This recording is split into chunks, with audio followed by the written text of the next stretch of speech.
तिरंगा यात्रा शुभारंभ के अवसर पर उपस्थित भारतीय जनता पार्टी के प्रदेश के अध्यक्ष, केंद्रीय मंत्री श्री पंकज चौधरी जी, उत्तर प्रदेश सरकार में मंत्रिमंडल के मेरे वरिष्ठ सहयोगी उप मुख्यमंत्री श्री केशव प्रसाद मौर्य जी, ब्रजेश पाठक जी, प्रदेश सरकार के हमारे वरिष्ठ मंत्री श्री सुरेश खन्ना जी, स्वतंत्र देव सिंह जी, मंच पर उपस्थित मंत्रिमंडल के मेरे सभी सहयोगीगण, माननीय सांसदगण, विधायकगण, भारतीय जनता पार्टी संगठन के महामंत्री श्री धर्मपाल जी, अन्य पदाधिकारीगण और हजारों की संख्या में उपस्थित भारत की ऊर्जा के प्रतीक संगठन के महामंत्री श्री धर्मपाल जी, अन्य पदाधिकारीगण और हजारों की संख्या में उपस्थित भारत की ऊर्जा के प्रतीक मेरे सभी युवा साथियों, आज काकोरी ट्रेन एक्शन की 101वां पावन पर्व भी है और इस अवसर पर भारतीय जनता पार्टी के द्वारा पूरे देश के अंदर देश के महान क्रांतिकारियों, स्वतंत्रता संग्राम सेनानियों के प्रति कृतज्ञता ज्ञापित करने हेतु भारत के आन बान और शान के प्रतीक इस तिरंगा यात्रा का शुभारंभ किया जा रहा है। मैं सबसे पहले भारत माता के उन महान सपूतों को, जिन्होंने भारत की आजादी के लिए अपना सर्वस्व न्यौछावर किया, भारत के संविधान के निर्माताओं डॉक्टर राजेंद्र प्रसाद जी, बाबा साहब डॉक्टर भीमराव अंबेडकर जी, भारत की एकता के शिल्पी लौह पुरुष सरदार वल्लभ भाई पटेल जी समेत भारत माता के उन सभी सपूतों के प्रति विनम्र श्रद्धांजलि अर्पित करते हुए स्वतंत्र भारत में देश की रक्षा के लिए अपना सर्वोच्च बलिदान देने वाले वीर सैनिकों की भी स्मृति को नमन करते हुए आप सभी युवाओं का मैं हृदय से स्वागत करता हूं, अभिनंदन करता हूं। बहनों और भाइयों, हमारा ये तिरंगा हमारे सादगी का, हमारे विकास का, हमारी विरासत का और भारत के आन बान और शान का प्रतीक है। हम सब आभारी हैं प्रधानमंत्री मोदी जी के, जिन्होंने भारत के प्रतीकों के प्रति सर्वोच्च सम्मान बनाए रखने के लिए राष्ट्रगान और राष्ट्रगीत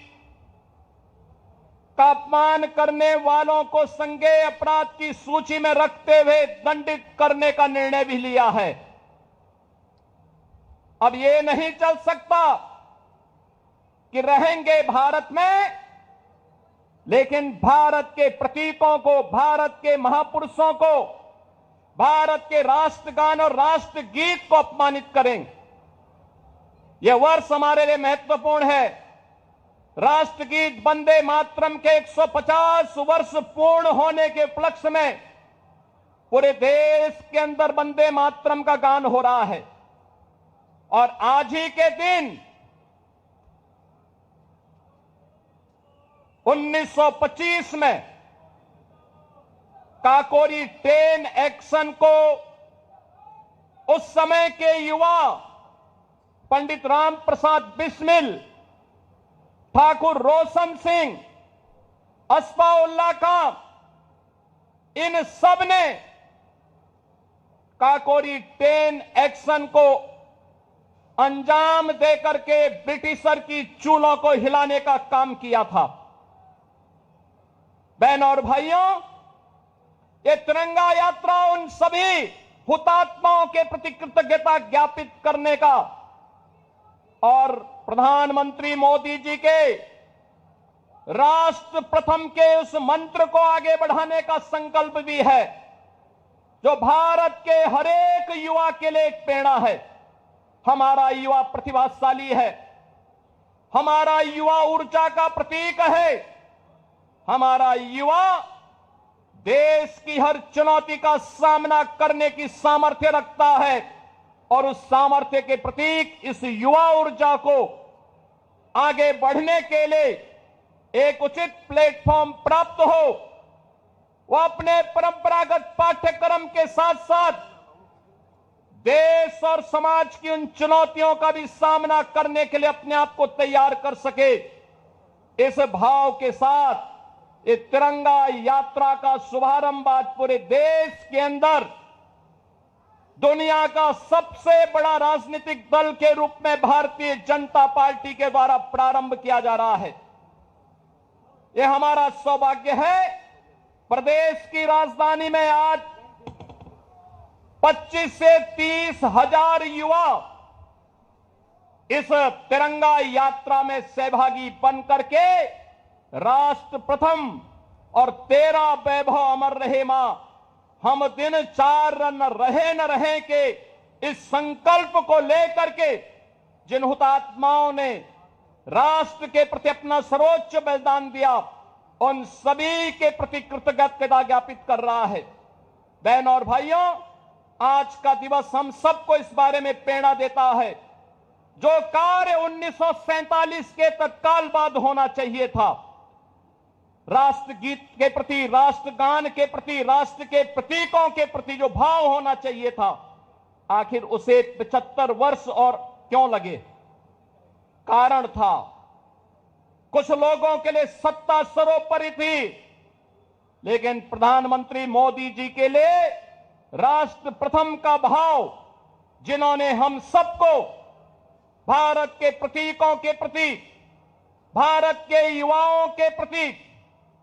भारत के गरीबों के प्रति, भारत की आधी आबादी महिलाओं के लिए, भारत के अन्नदाता किसानों के लिए भी नई योजनाओं के साथ आगे बढ़ने के लिए एक उचित मंच दे करके हम सबके सामने आदर्श प्रस्तुत किया है और उसी आदर्श की अभिव्यक्ति है आज की तिरंगा यात्रा। मैं प्रातः काल से ही रिपोर्ट ले रहा था और मुझे प्रसन्नता हुई कि 8:30 बजे 25,000 से अधिक युवाओं की उपस्थिति यहां पे हो चुकी थी और अब ये संख्या बढ़ करके 30,000 से ऊपर जा रही है। बहनों और भाइयों, ये अपार उत्साह राष्ट्रभक्ति के प्रति बलिदान होने वाले उन सभी क्रांतिकारियों, स्वाधीनता संग्राम सेनानियों के प्रति हमारी कृतज्ञता है और यह अवसर हमारे लिए इसलिए भी महत्वपूर्ण है कि अभी कुछ दिन के बाद 15 अगस्त को हम अपने देश का 80वां स्वाधीनता दिवस का आयोजन करेंगे और उससे पहले ये तिरंगा यात्रा है, लेकिन ये तिरंगा हमारे घर में लगे, हर घर तिरंगा के संकल्प के साथ, हर घर तिरंगा के इस मंत्र के साथ, तिरंगा के मंत्र को ध्यान में रखते हुए प्रधानमंत्री मोदी जी ने आपको भी अधिकार दिया है, तिरंगा के प्रति सम्मान का भाव हो, लेकिन उसके कोड में संशोधन करते अनिवार्य कर दिया है कि आप अपने घर में पहना सकते हैं। पहले कांग्रेस के समय में इसके लिए लड़ाई लड़नी पड़ती थी, कोर्ट में जाना पड़ता था, माननीय न्यायालय की शरण लेनी पड़ती थी, तब हम लोग तिरंगा अपने घर में लगा पाते थे, लेकिन मोदी जी ने 140 करोड़ भारतीयों को यह आजादी दी कि नहीं, अपने आन बान शान के प्रतीक तिरंगा को आप भी अपने घर के ऊपर लगाएं। और ये भारत का स्वाधीनता दिवस के पूर्व ये तिरंगा यात्रा उसी का प्रतीक है। मैं एक बार फिर से आप सभी युवा साथियों का इस आयोजन के अवसर पर हृदय से अभिनंदन करता हूं और आप सबसे अपील करता हूं, ये यात्रा यहां से अपने निर्धारित मार्ग होते हुए यहां से विधान भवन के सामने तक पहुंचेगी। हम लोग यहां से लेकर के विधान भवन तक पूरी अनुशासन के साथ भारत माता की जय और वंदे मातरम का उद्घोष करते हुए हम वहां तक जाएंगे। बीच बीच में राष्ट्रभक्ति की धुनें भी गूंजायमान होती रहेंगी। इस संकल्प के साथ यह अनुशासन भी हमारे इन प्रतीकों के साथ झलकनी चाहिए। आप सबको आज के इस अवसर पर अभिनंदन, स्वाधीनता दिवस की अग्रिम बधाई और शुभकामना देते हुए मैं अपनी वाणी को विराम देता हूं। धन्यवाद। जय हिंद। बहुत बहुत धन्यवाद माननीय, आपके ओजपूर्ण प्रेरणादायी उद्बोधन के लिए।